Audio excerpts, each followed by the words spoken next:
Hi friends, welcome to the Chennai கூட்டாஞ்சோறு. இன்றைக்கி நம்ம சேனலில் என்ன பார்க்க போகிறோன்னா, எங்கள் தோட்டத்தில் நாங்கள் விதைச்ச செடிகளை தாங்க பார்க்க போகிறோம். வாங்க ஃப்ரெண்ட்ஸ் பார்க்கலாம். அதாவது ஒரு மாதத்துக்கு முன்னாடி பார்த்திங்கன்னா கத்திரி செடி, மிளகாய் செடி, தக்காளி செடி, முள்ளங்கி, சுரக்காய் விதை, இந்த மாதிரி பூசணி, பீக்கஞ்செடி, பாவச்செடி, இந்தமாரி நிறைய விதைகள் எல்லாம் போட்டேங்க. வெண்டை செடியும் விதை போட்டிருக்கோம்.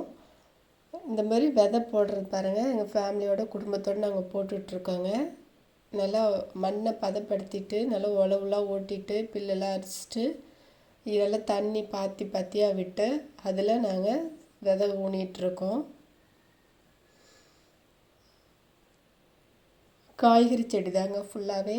பக்கத்துலலாம் பார்த்திங்கன்னா குச்சி, இந்த மரவள்ளி கிழங்குன்னு சொல்லுவாங்கள்ல, அதெல்லாம் போட்டிருக்காங்க. ஃபுல்லாக அதுதாங்க இங்கே பயிர். அதை விட்டால் நெல், கரும்பு, மக்காச்சோளம் இந்த மாதிரி சுற்றிலும் போட்டிருக்காங்க. நாங்களும் எங்கள் வயலில் பார்த்திங்கன்னா மக்காச்சோளம் போட்டிருக்கோம், மரவள்ளி கிழங்கும் போட்டிருக்கோம். அடுத்தது பார்த்திங்கன்னா கிணத்துக்கு பக்கத்துலேயே ஒரு ஒரு வயல் இருக்குது, சின்ன வயல். அதில் நாங்கள் எப்போவும் காய்கறி தாங்க போட்டுப்போம். இந்த காய்கறி செடிலாம் பார்த்திங்கன்னா நம்ம வீட்டுக்கு யூஸ்ஃபுல்லாக இருக்கும். அதுவும் ஆர்கானிக்காக தாங்க போடுவோம். எந்த உரமோ மருந்தோ நாங்கள் அடிக்கிறதில்ல. இந்த மாதிரி சின்னதாக லைட்டாக ஒரு குச்சி வச்சு அதை குழி நோண்டிட்டு போட்டுருவோம். இப்போ பார்த்திங்கன்னா ஒரு மாதத்துக்கு அப்புறம் அந்த செடியெல்லாம் எப்படி வளர்ந்துருக்குங்கிறத உங்களுக்கு காமிக்க போகிறேங்க. இப்போ அதுக்கு முன்னாடி பக்கத்துலேயே நாங்கள் வச்சுருக்க இந்த வாழை மரம் என்னென்ன செடி வச்சுருக்கோங்கிறத உங்களுக்கு காமிக்கிறோம். பப்பாளி செடி அது தானே வளர்ந்ததுங்க. அடுத்து வாழை மரம் வச்சுருக்கோம். வாழை மரம்லாம் பார்த்திங்கன்னா நல்லா ஹைட்டாக அதில் பூவெல்லாம் வந்திருக்கு. அதையும் உங்களுக்கு காமிக்கிறேன். பக்கத்தில் பெரிய மாமரம்லாம் இருக்குது. இது பார்த்திங்கன்னா கொய்யா செடி, இது பூவாழை, கறிவாழை அப்படிங்கிற எல்லா ஐட்டமும் வச்சுருக்கோங்க. அது காய்ச்செடி ஊடினதுலே ஒரு பாத்தி ஃப்ரீயாக இருந்துச்சு. அதில் நாங்கள் கேழ்வரகு செடியும் கம்பும் செடியும் நட்டிருக்கோம். பாருங்கள், நல்லா வாழை மரம் பூ விட்டு காயும் வந்துட்டுருக்கு. சுண்டைக்காய் செடி இருக்குது, அதுவும் நல்லா காய் வந்துருச்சு.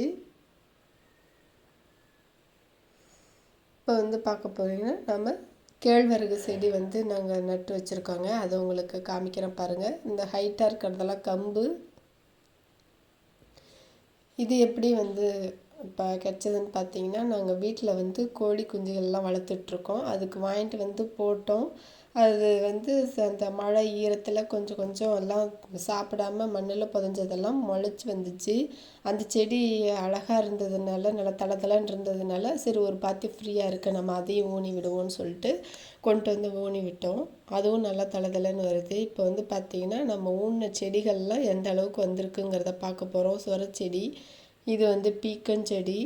பீக்கஞ்செடியெல்லாம் பார்த்திங்கன்னா ஒரு குச்சி நல்லா பெரிய மலாருன்னு சொல்லுவாங்க, அந்தமாரி காஞ்ச குச்சிகளை வச்சு அடித்து வச்சுருக்கோம்.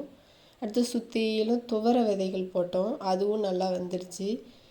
இதில் நாங்கள் போட்டதுலேயே ஆட்டோமேட்டிக்காக செடிகள்லாம் நிறையா உற்பத்தி ஆகி பில்லு, தண்டுக்கீரை இந்த மாதிரிலாம் நிறையா வந்திருக்குங்க. இதெல்லாம் பாத்தியாக நாங்கள் சின்னதாக கொஞ்சமாக அந்த இதை மண்ணை இப்போ கிளறி விட்டுட்டு கீரை போட்டோம். அதுதான் அந்த சிறுகீரை தான். இது பார்த்திங்கன்னா கொத்தவரங்காய் செடி, இது தண்டுக்கீரை, இது புளிச்சக்கீரை விதையும் நாங்கள் போட்டோங்க. புளிச்சக்கீரையும் வந்திருக்கு. அடுத்து பார்த்திங்கன்னா வெண்டஞ்செடி, வெண்டைக்காய். ஃபஸ்ட்டு இதில் வந்த காய்கள்லாம் பார்த்திங்கன்னா வெண்டைக்காய் தாங்க ஃபஸ்ட்டு வந்துச்சு. எவ்வளோ அழகாக பூ பூத்து காயெல்லாம் வந்துட்டுருக்காங்க பாருங்கள். இந்த மாதிரி தாங்க ஃபஸ்ட்டு வந்துச்சு. அடுத்தது களை எடுத்துருக்கோம். எல்லாமே பில்லுலாம் அடிக்கடி களை எடுக்கிறதா இருக்குங்க. அப்படின்னா தான் செடிகள்லாம் நல்லா வருது. அதுவும் நாங்கள் வந்து மருந்து அடிக்காதனால தான் இந்த பூச்சிகள்லாம் வந்து உட்காருது. அது ஒன்றும் பிரச்சனை இல்லை. அதுக்கு வந்து பார்த்திங்கன்னா சாம்பல், அடுப்பு எரிக்கிற சாம்பல் தெளித்து விடுவோம். உரம் வந்து மாட்டுத்தொழு உரம் போடுவோம். இது மட்டும்தாங்க நாங்கள் சேர்க்குறது. அடுத்து பாவச்செடி பார்த்திங்கன்னா ஒரு குச்சி வச்சு பெரிய மெலார் குச்சி அடித்து அது மேலே ஏற்றி விட்டுருக்கோம். அதுவும் நல்லா பிஞ்செல்லாம் பூவெல்லாம் வந்துருச்சு. வெண்டஞ்செடியெல்லாம் பார்த்திங்கன்னா வெண்டஞ்செடியெலாம் நல்லா பூ விட்டு காயெலாம் வந்துட்டுருக்குங்க. இப்போ தான் வந்துட்டு ஒவ்வொரு சின்ன சின்னதாக காய் நிற்கிது. அது எங்கள் ஹஸ்பண்ட் வந்து அறுவடை பண்ணிகிட்ருக்காரு பாருங்கள். இது ஒரு சாம்பாருக்கு போதும்.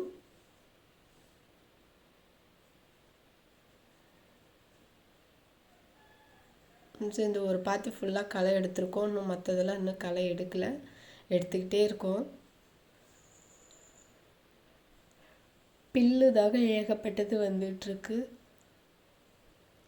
அடுத்து வந்து பார்த்திங்கன்னா தக்காளி செடி வந்து பார்த்திங்கன்னா நல்லா பூ விட்டுட்டுருக்கு. இப்போ தான் அதுவும் நல்லா பிஞ்சு வந்துடும். தக்காளி செடி வந்து பார்த்திங்கன்னா ரொம்ப கம்மியாக தாங்க முளைச்சது, துளுத்து வந்திருக்கு நாங்கள் நட்டதில். அதே போல் மிளகாய் செடியும் தக்காளி செடி விட கம்மியாக முளைச்சிருக்கு. இதெல்லாம் வந்து மறுபடியும் நாங்கள் வந்து செடி வாங்கிட்டு வந்து ஊனி வைக்கணும். கத்திரி செடி வந்து பார்த்திங்கன்னா வச்சது எல்லாமே ஓரளவு நல்லா வந்துருச்சு. அது நல்லா பூவும் விட்டுருச்சுங்க. பூ அங்கங்கே பிஞ்செலாம் கூட தெரியுது. எப்படியும் இன்னும் அதுவும் இன்னும் சாம்பாருக்கு இல்லை எடுக்கலாம். பாருங்கள் கத்திரி பூ எவ்வளோ அழகாக இருக்குது பாருங்கள்.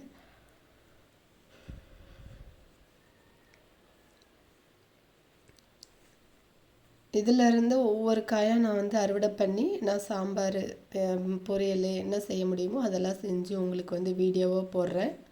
கண்டிப்பாக நீங்கள் அதையும் பார்த்து நீங்கள் அதே போல் நீங்களும் செய்யுங்க. நம்ம என்ன தான் இருந்தாலும் நம்ம தோட்டத்தில் தானே விளைய வச்சு சாப்பிட்ற போது அது தனி ருசி தாங்க, சந்தோஷமும் கூட.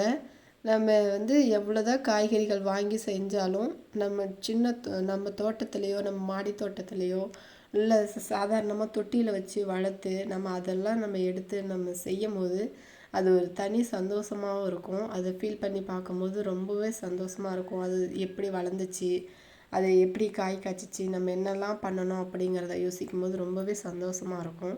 அதே போல் நீங்களும் கொஞ்சம் இடம் கிடைச்சாலோ அல்லது வந்துட்டு தொட்டி இருந்தாலோ மாடி தோட்டம் இருந்தாலோ அது போல் நிறைய நீங்களும் வெண்டை விதைகள் சாதாரணமாகவே வந்துட்டு கடையில் கேட்டிங்கன்னாவே உங்களுக்கு உடனே கிடைச்சிரும்.